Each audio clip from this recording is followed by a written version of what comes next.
నమస్తే. Welcome to our channel. ప్రముఖ ఆధ్యాత్మికవేత్త, ఆస్ట్రాలజర్ అనంత్ కుమార్ శర్మ గారు ఉన్నారు. వారితో మాట్లాడదాం. నమస్తే అండి. నమస్తే అమ్మ. ఓం గం గణపతే నమః. డిసెంబర్ 30వ తారీఖు అండి, అమావాస్య. సోమవారంతో కూడుకున్న అమావాస్య కాబట్టి సోమావతి అమావాస్య అని. సోమావతి వ్రతం చేసుకుంటే ఆ రోజు ఈశ్వరుడు ఆరాధన చాలా మంచిదని చాలామంది చెప్తూ ఉన్నారు. అయితే అమావాస్య అంటేనే కొంచెం నెగిటివ్ ఎనర్జీ, చెడు ఎక్కువ ప్రభావితం అయి ఉంటుంది.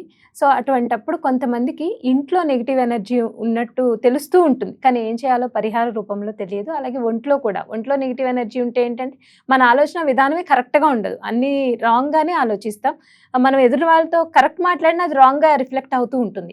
అటువంటి వాళ్ళు ఇంట్లో ఉన్న నెగిటివ్ ఎనర్జీ పోవాలి, ఒంట్లో ఉన్న నెగిటివ్ ఎనర్జీ కూడా పోవాలి అంటే ఎటువంటి పరిహారాలు పాటించాలంటారండి? అమ్మా, రేపు 30వ తారీఖు డిసెంబర్ 30వ తారీఖు సోమవారంతో కూడా వచ్చే అమావాస్య సోమ అమావాస్య అని పిలువబడుతుంది. ఐఫవర్ అమావాస్య. ఇప్పుడు అన్నింటిలో వచ్చే అమావాస్యలు వేరు. ఇప్పుడు రాబోయే ఈ మార్గశిర మాస అమావాస్య చాలా ఐఫవర్ అమావాస్య, సోమావతి అమావాస్య అని పిలువబడుతుంది.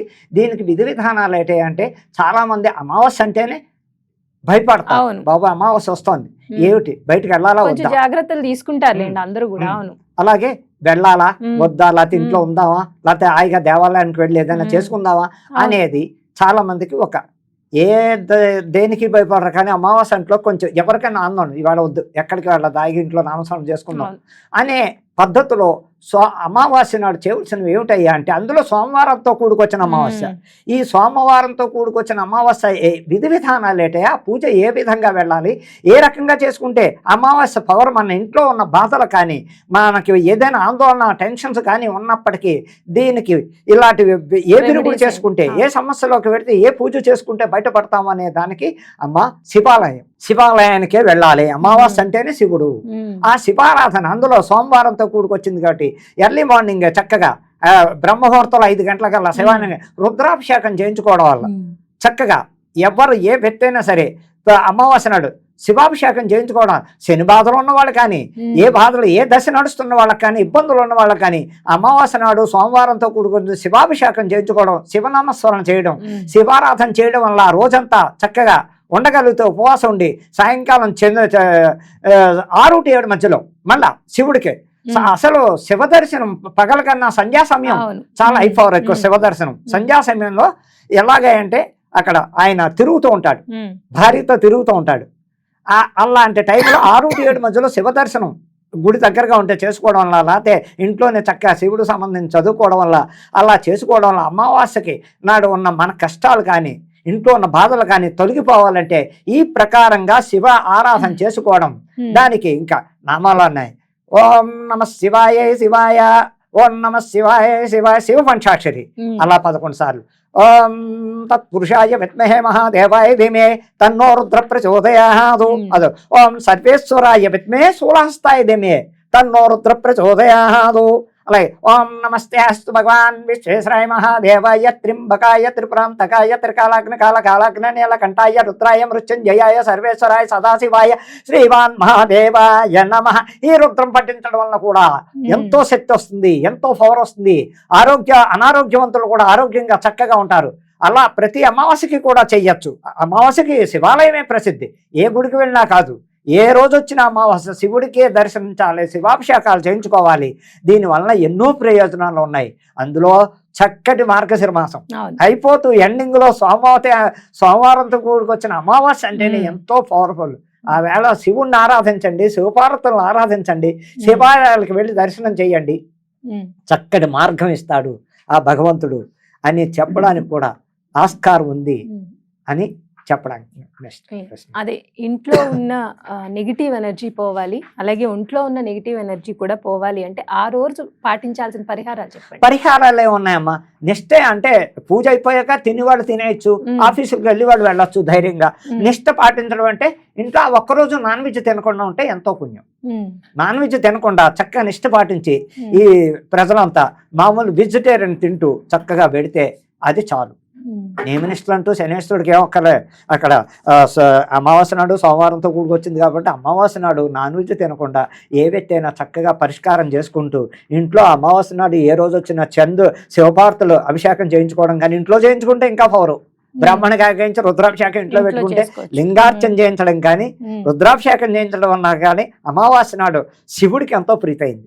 అలా ఒప్పుకున్న వాళ్ళు, డబ్బులు ఉన్నవాళ్ళు, ఓ ఇద్దరు బ్రాహ్మణులు తెప్పించుకోవడం, మా ఇంట్లో రుద్రాభిషేకం రెండు అన్న వాళ్ళు వస్తారు, చక్కగా సహస్రలింగార్చన కానీ రుద్రాభిషేకాలతో చక్కగా అన్ని రకాల ద్రవ్యాలతో అభిషేకాలు చేస్తే కూడా ఎంతో అయిపోవరు.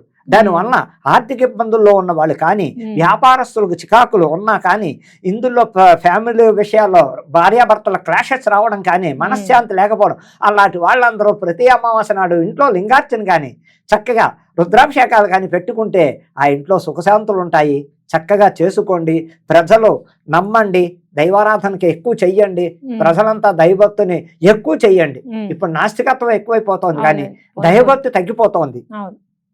అందుకని ప్రజలు అర్థం చేసుకోండి, ఈ కాలం రాబోయే కాలం చాలా చండాలంగా ఉంది. అందరూ దైవారాధనలో ఉండండి. ఎటువంటి పెట్టండి, స్తోమత ఉన్న కాటిగా చేయండి. 10 రూపాయలే ఉంటే గుడికి వెళ్ళడం, 2 రూపాయలు అక్కడ ముష్టాడికే వేయండి. లోపల ఇవ్వమని ఏం లేదు, ఆ ముష్టాడికి 10 రూపాయలు 2 రూపాయలు ఇచ్చి చక్కగా అలాంటి పరిష్కారాలు మధ్యలో మీకు ఓపుకుంటే అన్నదానం కానీ ఇలాంటి గుళ్ళకి డబ్బులు కట్టండి. చక్కగా లేదు పులిహార ఓ 2-3 కేజీలు చేసి గుడికిచ్చి ప్రసాదం పంచిపెట్టండి. ఇలాంటివి చేయడం వల్ల కూడా మనకు ఆ దేవుడు మన వెంట ఉంటాడు. ఆ శివవార్తలు ఆశీర్వచనం ఎప్పుడు మన మీద ఉంటుంది, మనకి బాగా అనుగ్రహిస్తారు. వాళ్ళ సహకారం మనకు ఉంటుంది. మన ఆయురారోగ్యాలతో ఉంటాం, సుఖ సంతోషాలతో ఉంటాం అని చెప్పడానికి ఆస్కారం. అయితే ఇప్పుడు అమావాస్య అనగానే చాలా మంది దిష్టిలు తీస్తారు కదా అండి. చాలా అంటే ఇంటికైనా తీస్తారు, లేదు ఒంట్లో నెగిటివ్ ఎనర్జీ ఉందన్నా కూడా దిష్టి తీస్తారు కదా. ఎందుకు అంటే ఆ దిష్టి దోషాలు తొలగిపోతాయి అని చెప్పి. కను దృష్టి, నరదృష్టి, నరఘోష ఇవన్నీ అందరికీ ఫేస్ చేసిన అనుభవాలే. సో అటువంటి దిష్టి దోషాలు పోవాలి అంటే వాళ్ళు ఎటువంటి పరిహారాలు పాటించాలి? మీరు అడిగింది ఏమిటంటే అమావాస్య నాడు వచ్చే ప్రాబ్లమ్స్ ఏంటంటే ఇక్కడ చాలా రకాలు ఉన్నాయి. నరదిష్టి వల్ల కానీ, ఇంట్లో ఎవరికైనా ఇబ్బందులు వస్తున్నప్పుడు కానీ, ఎదుటి వాళ్ళ కన్ను మన మీద పడుతున్నప్పుడు కానీ, వాళ్ళ ఏడుపులు, వాళ్ళు సూపర్గా ఉన్నారు మనకేంటి ఇదని అన్నది, ఇలాంటివన్నీ పోవడానికి పోతే అమావాస్య నాడు రాత్రి చేతబళ్ళు చేసిన వాళ్ళకి విరుగుడు ఇవ్వడం వల్ల ఎంతో పవరు. చేతబళ్ళు చేసి వాళ్ళు బాణామతులు చేస్తారు. ఇలాగే మన జీవాన్ని పడి ఏడ్చి వాళ్ళకి ఆ రోజు రాత్రి అమావాస్య నాడు చక్కగా చేతబళ్ళు విరుగుడు ఇప్పించుకోవడం వల్ల ఖచ్చితంగా చేస్తున్నారు. ఇవాళ పౌర్ణమి నాడు రాత్రి, అమావాస్య నాడు రాత్రి ప్రతి చోట చేతబళ్ళు ఎక్కువైపోతున్నాయి. చేతబళ్ళు చేస్తున్నారు. దానికి విరుగుడు మనకి ఎవరి మీద అనుమానం వచ్చింది, చేశారు వీళ్ళే మన అస్తమానం ఎలా ఉన్నారు ఏంటని ఎక్కువ సార్లు ప్రశ్నిస్తున్నారంటే వాళ్ళ కన్నదిష్ట మనమే పడింది. మన ఎదుగుదల లేకుండా వాళ్ళే చేస్తున్నారు. అర్థం చేసుకోవడానికి అక్కడ ప్రత్యక్షంగా దేవుడే చూపిస్తాడు.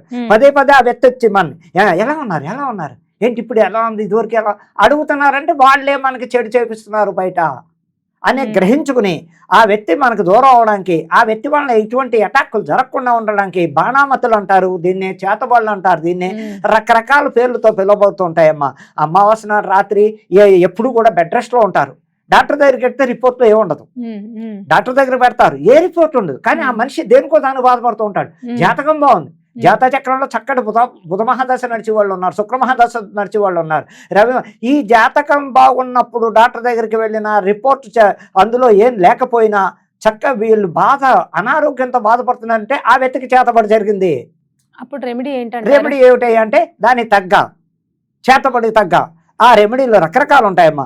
ఎవరి చేతనే చేయించుకోవడం, చక్కగా పెద్ద వాళ్ళు ఉంటారు, చేతబళ్ళు విరుగుడిచ్చి వాళ్ళు, అలాంటి వాళ్ళ దగ్గర ఇంటికి పిలిపించుకుని ఇంట్లో పెట్టి చేయించుకుంటే ఇంకా మంచిది. కాదు వాళ్ళు రమ్మని చోటకి వెళ్ళి విరుగుడు ఇప్పించుకోవడం వల్ల నరదిష్టుల దగ్గర నుంచి, హెల్త్ ప్రాబ్లమ్స్ దగ్గర నుంచి అన్నీ కంట్రోల్ చేస్తూ అమావాస్య నాడు జరిగే చక్కటి పరిష్కారం ఏంటంటే నరదిష్టులకి విరుగుడు. ఇంకా పోతే నరదిష్టికి ఏం చెయ్యాలయ్యా అంటే నిమ్మకాయలు, ఎండుమిర్చి, ఉప్పు సామాన్యంగా ఉన్న నెత్తి మించి 3 సార్లు తిప్పేయడం, నిప్పుల్లో పోయాలి. నిప్పుల్లో వేయడం వలన చాలా మంచిది. నిమ్మకాయలు, ఎండుమిర్చి, ఉప్పు తీసి చక్కగా నిమ్మకాయ వేయకూడదు నిప్పుల్లో, ఎండుమిర్చి, ఉప్పు. నిమ్మకాయలు ఏం చేయాలి? నిమ్మకాయలు పక్కన పడాయడం, కోసి దిష్టి తీసాక కోసేసి డస్ట్బిన్లో పడాయడం. ఈ ఉప్పు ఎండుమిరపకాయలు కలిపి నిప్పుల్లో వేయడం వల్ల ఘోషపోతూ ఉంటుంది. అంటే సింపుల్గా ఉన్న వాళ్ళకి, ఆ రూట్లో లేని వాళ్ళకి ఇలా చేసుకోవడం వల్ల కూడా. అలాగే నల్ల జీడి గింజ ఒకటి ఆ రాత్రి తెచ్చుకోవడం, హాల్లో చెత్త కొట్టేయడం, అది ఆ రాత్రి అంతా అక్కడే ఉంచాడు. మొన్న లేవగానే శుభ్రం చేసుకోవడం, డస్ట్బిన్లో పడేయడం. అలా చేసుకోవడం వల్ల కూడా అమావాస్య నాడు రాత్రి చాలా చాలా ఉపయోగాలు ఉన్నాయి. అమావాస్య ఎఫెక్ట్ మనకి ఎవరైనా ఏడుపులైనా చేతబడులు చేసినా ఎన్నో రకాల ప్రయోజనాలు, ఎన్నో రకాల రెమెడీలు ఉన్నాయి దీనికి. అలాగే బయట గుమ్మానికి ప్రతి అమావాస్య నాడు బూడిద గుమ్మడికాయ చక్కగా మార్చి కట్టుకోవడం, అలా ఆ బూడిద గుమ్మడికాయ మీద స్వస్తికి పెట్టేసి చక్కగా చుట్టూరా బొట్లు పెట్టేసి కలబందం దానికి వేళ్లాడ తీయడం వల్ల కూడా ప్రతి నెల మార్చుకోవడం వల్ల కూడా ఇంట్లో ఎనర్జీలు పోయి మనుషులు కాస్త ప్రశాంతంగా నిద్రపోవడానికి బాగుంటుందని చెప్పడానికి, అలా చేసుకోవడం వల్ల అమావాస్య నాడు చాలా చాలా రెమెడీలు ఉన్నాయమ్మా, ఒకటి కాదు చెప్పడానికి. అలా ఫాలో అవడం వల్ల ఆ అమావాస్య నాడు ఆ శివపార్వతులు మనకు కొంత ఇంట్లో ఎనర్జీని పోగొట్టి మనశ్శాంతి ఇచ్చి చక్కటి పరిష్కారం ఇస్తారు, ఆనందంగా నిద్రపోతారు అని చెప్పడానికి ఆస్కారం ఉంది. రైట్ అండి. సోమావతి అమావాస్యకి పూజా విధానం చెప్పారు, అలాగే నరదృష్టి నరఘోష ఉన్న వాళ్ళు ఎటువంటి పరిహారాలు పాటించాలి అనేది కూడా చాలా చక్కగా వివరించారండి. ధన్యవాదాలు.